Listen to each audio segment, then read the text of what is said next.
अस्सलाम वालेकुम स्टूडेंट्स। आज के लेक्चर में हम electric current and current density को डिस्क्राइब करेंगे और नेक्स्ट ओम्स लॉ और कुछ related terms resistivity, electric resistance, conductance and conductivity के बारे में भी आज हम पढ़ेंगे। सबसे पहले हम यहाँ पर डिस्कस करते हैं इलेक्ट्रिक करंट को। The rate electric current can be defined as the rate of flow of charges through a conductor is called the electric current। तो जैसे कि अगर हम यहाँ पे एक कंडक्टर को देख सकते हैं और उसमें इलेक्ट्रॉन को फ्लो कर चार्जेस हैं, नेगेटिव चार्जेस हो सकते हैं जो कि फ्लो कर रहे हैं, तो इस तरह के फ्लो को हम कहेंगे कि electric current is flowing through the conductor. तो इसकी हम इक्वेशन को यहाँ पे डिफाइन कर सकते हैं। The electric current I establish in charge when a charge q passes through a cross section of a conductor in time dt। तो I is equal to d q over d t. तो हमें पता है कि ऐसे unit of electric current ampere होते हैं और 1 ampere current can be defined as ampere can be defined as the current established in a conductor is equal to 1 ampere when 1 coulomb charge flows through a conductor in 1 second. According to this equation we can define the ampere। तो charge carrier in metallic conductors are free electrons. तो जब हम उसको battery के साथ connect कर देते हैं तो वैसे तो इनकी रैंडम मोशन होती है, लेकिन जैसे ही हम इसको कनेक्ट करते हैं बैटरी के साथ तो फ्लो ऑफ चार्जेस स्टार्ट हो जाता है फ्रॉम यहाँ पे this is the direction of electronic current, पर कन्वेंशनली वो हम करंट की डायरेक्शन फ्रॉम पॉजिटिव टर्मिनल से नेगेटिव टर्मिनल की तरफ लेते हैं। तो इसको मज़ीद हम डिस्कस करते हैं कि डायरेक्शन ऑफ करंट के बारे में हमें कुछ मज़ीद आइडियाज़ लेने।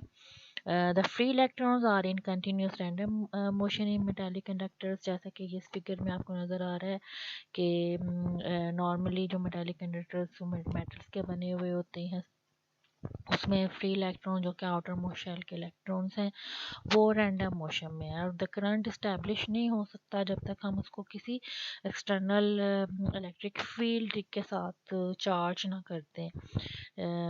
तो जैसे ही हम एक्सटर्नल इलेक्ट्रिक फील्ड अप्लाई करते हैं तो इलेक्ट्रॉन्स जैसा कि ये यहाँ पे इस डायग्राम में हम देख सकते हैं, जब स्विच इज ओपन जो तो electrons are in random motion, और जैसे ये रैंडम मोशन है, ये स्विच क्लोज होता है तो इलेक्ट्रॉन का फ्लो स्टार्ट हो जाता है फ्रॉम लो पोटेंशियल टर्मिनल जो कि नेगेटिव है to high potential terminal positive to the battery. The current due to movement of electron is called the electronic current, but the direction of conventional current in a circuit is from high potential to the low potential of the battery. के normally हम electronic flow हम लेते हैं इसका negative to positive electron flow करते हैं, लेकिन हम बाय कन्वेंशन करंट के डायरेक्शन फ्रॉम पॉजिटिव नेगेटिव लेते हैं, क्योंकि इसकी हिस्टोरिकली इसकी हिस्ट्री है कि शुरू जब स्टार्ट में फिजिसिस्ट ने कन्वेंशन जो करंट की सोची है जिसके थ्रू हम इलेक्ट्रॉन सर्किट एनालिसिस करते हैं, उसमें हम करंट की कन्वेंशन हमेशा पॉजिटिव टू नेगेटिव लेते हैं। तो लेकिन असल में जब बाद में इसको मज़ीद स्टडी किया तो पता चला कि और पॉजिटिव चार्जेस की वजह से ये सोचा गया था कि फ्लो ऑफ करंट होता है, लेकिन बाद में डेवलपमेंट जब हुई तो पता चला कि due to free electrons conduction होती है through the metallic conductor. Electron flow का पता चला due to flow of electron, but हम उसकी कन्वेंशन हम पॉजिटिव टू नेगेटिव ही लेंगे हमेशा करंट की। तो इसका मतलब है कि जब हम ये इसको अगर आप लोगों ने इसको डिस्क्राइब करना है इन फिगर, तो ये देखेंगे नेगेटिव और ये positive terminal of the battery है, और करंट की डायरेक्शन हम हमेशा पॉजिटिव टू नेगेटिव लेंगे, लेकिन इलेक्ट्रॉन का flow from negative to positive है। ठीक है। नेक्स्ट आ जाता है करंट डेंसिटी। करंट जिसको हम डिफाइन कर सकते हैं the current per unit cross sectional area of a conductor is called the current density. तो ये एक हमारे पास करंट कंडक्टर है, इसमें से ये करंट का फ्लो आप देख सकते हैं। ये क्रॉस सेक्शनल एरिया ए है और इसको हम करंट डेंसिटी को जे से, वैसे हम करंट को आई से रिप्रेजेंट करते हैं तो इसको हम रिप्रेजेंट करते हैं जे से, और ये वेक्टर क्वांटिटी है, ठीक है। तो इस vector is same as applied electric field और इसका यूनिट्स है एम्पेयर ओवर मीटर स्क्वायर। तो क्योंकि इसकी इक्वेशन बनती है J is equal to I over A. तो आई के यूनिट्स हैं एम्पेयर और एरिया के यूनिट है मीटर स्क्वायर। तो जे को हम करंट डेंसिटी को डिफाइन कर सकते हैं rate of change of current with respect to cross sectional area. Small cross sectional area हम यहाँ पे डी ए लेते हैं और इसको आगे सॉल्व करते हैं तो I is equal to J dot D A. This is the equation relationship between the current and current density. तो where J is constant over the surface, तो आगे ये हम ये इक्वेशन को आगे ड्राइव कर सकते हैं। Direction of current J and applied electric field is same, but direction of ray velocity Vd of the electron is opposite to the direction of the current density. अगर यहाँ पे देखें ये जो फिगर है ये पॉजिटिव चार्ज के लिहाज से है और ये वाली फिगर नेगेटिव चार्ज के लिहाज से है कि मीन्स ये कन्वेंशनल फ्लो शो कर रहा है और ये इलेक्ट्रॉनिक फ्लो शो कर रहा है। अगर माइनस क्यू चार्ज है तो यहाँ पे हम इसकी वेलोसिटी को माइनस वी से रिप्रेजेंट करेंगे। अगर पॉजिटिव क्यू चार्ज फ्लो कर रहे हैं तो वो पॉजिटिव मीन्स पॉजिटिव चार्जेस के लिए हम कन्वेंशनल में पॉजिटिव से लेके नेगेटिव तक हम लेते हैं नॉर्मली करंट, लेकिन असल में electronic flow negative to positive होता है। ये फिगर इसलिए मैंने यहाँ पे दोबारा से शो की है।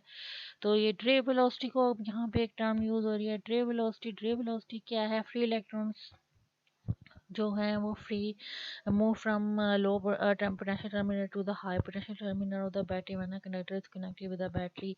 तो ये फ्री इलेक्ट्रॉन्स जो है वो एक दूसरे के साथ कोलाइड भी करते हैं, आयनिक कोर के साथ भी कोलाइड करते हैं। उनकी kinetic energy of the accelerating electron is converted into vibration energy of the lattice. तो यहाँ पे हम डिफाइन कर सकते हैं the constant average velocity acquired during this process by free electron against the electric field is called the drift velocity.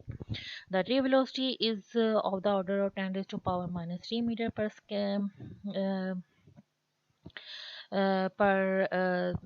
second. तो random thermal motion of conduction electron in a metal take place with a typical speed of 10 raised to power minus 6 meter per second. There is a relation between the ray velocity and the current density, that is J is equal to minus and EVD. Here negative sign is due to the यहाँ पे negative sign जो है वो show कर रहा है कि ये due to free electrons electron की वजह से यहाँ पे नेगेटिव साइन है, ठीक है। तो नेक्स्ट हम इसको यहाँ पे डिफाइन करेंगे ओहम्स लॉ को और इलेक्ट्रिकल रेजिस्टेंस को। Ohm's law very famous law और ये यहाँ पे ओहम एक साइंटिस्ट है, उसकी पिक्चर यहाँ पे दी गई है। ओहम्स लॉ हमें रिलेशनशिप डिस्क्राइब करने के लिए हम यूज़ करते हैं electric current and potential difference. तो अगर यहाँ पे पोटेंशियल किसी सर्किट में V है और कोई रेजिस्टेंस है कंडक्टर की R और current is flowing I is flowing through the circuit, there is relationship between the current and potential difference, that is V is directly proportional to I and यानी means potential difference current increase होगा, potential difference increase होगा तो current भी increase हो जाएगा। तो अगर हम यहाँ पर इस प्रोपोर्शनैलिटी को चेंज कर दें इनटू इक्वालिटी तो यहाँ पे कांस्टेंट आ जाएगा, that is R which is called the proportionality constant and resistance of the conductor. तो इलेक्ट्रिकल रेजिस्टेंस एक तो कंडक्टर की अपनी भी रेजिस्टेंस होती है, इसके अलावा हम मुख्तलिफ रेजिस्टेंसेस भी सर्किट में यूज़ करते हैं to control the flow of the current in the circuit. The measure of opposition to the flow of charges through a conductor due to collision with the ionic core of the conductor is called the electrical resistance. This is the definition of the electric resistance. तो उसी तरह इसकी equation हम उसी formula से Ohm's law से हम R is equal to V over I हम डिस्क्राइब कर सकते हैं। रेजिस्टेंस के यूनिट है ओहम। रेजिस्टेंस 1 ओहम कब होगी? जब 1 volt potential difference causes 1 ampere current to flow through a conductor. ठीक है। नेक्स्ट हम डिफाइन करेंगे रेजिस्टिविटी, कंडक्टेंस एंड कंडक्टिविटी को। रेजिस्टिविटी क्या होती है? The ratio of electric field E applied to the to a conductor at current density J is called the resistivity. देखें students, एक होते हैं माइक्रोस्कोपिक क्वांटिटी और एक होती है माइक्रोस्कोपिक क्वांटिटी। माइक्रोस्कोपिक क्वांटिटी में करंट हो गया, वोल्टेज होगी, जो कि हम एमीटर एंड वोल्टमीटर से मेजर कर सकते हैं। लेकिन माइक्रोस्कोपिक क्वांटिटीज होंगी जैसे कि करंट डेंसिटी है, रो है, तो इलेक्ट्रिक फील्ड वोल्टेज की जगह हम ई यहाँ पे यूज़ कर रहे हैं। तो ये भी ओहम्स लॉ ही है। ठीक है। अगर ओहम्स लॉ हम देखें, R is equal to V over I, तो हम ये R की जगह यहाँ पे रो शो यूज़ किया है, E की जगह हमने V यूज़ किया है और J की जगह हमने I यूज़ किया हुआ है। तो वो इक्वेशन सिमिलरली वही है। तो रेजिस्टिविटी को भी हम उसी तरह डिफाइन कर सकते हैं। Ratio of electric field applied to a conductor and J is called the resistivity, is denoted by the rho, और ये 1 metre square of a circle is called the resistivity. और रेजिस्टिविटी कॉपर की यहाँ पे value दी हुई है और depends upon the temperature, equation दी हुई है। उसके अलावा इसके यूनिट्स हैं ओहम मीटर। यहाँ पे एक कंडक्टर है, उसकी लेंथ L है, तो उसके अंदर रेजिस्टिविटी R है। R और रो के दरमियान this is the relation, R is equal to rho L over A, means resistance of a conductor directly proportional to the length of the conductor, area of the and inversely proportional to the cross sectional area of the conductor। तो इसको हम drive भी कर सकते हैं, यहाँ पे units को ड्राइव करके दिखाया हुआ। नेक्स्ट हम चलते हैं कंडक्टेंस।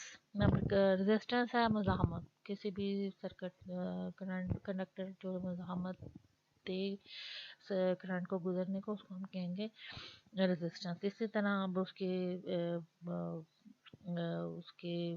रेसिप्रोकल टर्म क्या होगी, वो है conductance. Reciprocal of the resistance is called the conductance. इसको हम G से रिप्रेजेंट करते हैं और G इज इक्वल टू, अभी मैंने कहा कि R से इनवर्स क्वांटिटी है, तो 1 over R। R is equal to V is equal to I। R से हम यहाँ पर R is equal to V over I होता है, लेकिन ये 1 ओवर R है, तो यहाँ पर आ जाएगा I ओवर V। तो यूनिट क्या है कंडक्टर्स के? ओहम पर ओहम, ओहम और पर ओहम, या इसको हम कहेंगे सीमन। इसके अलावा कंडक्टर्स से रिलेटेड टर्म है कंडक्टिविटी, जिसको हम कहेंगे reciprocal of resistivity is called the conductivity. इसको हम सिग्मा से रिप्रेजेंट करते हैं।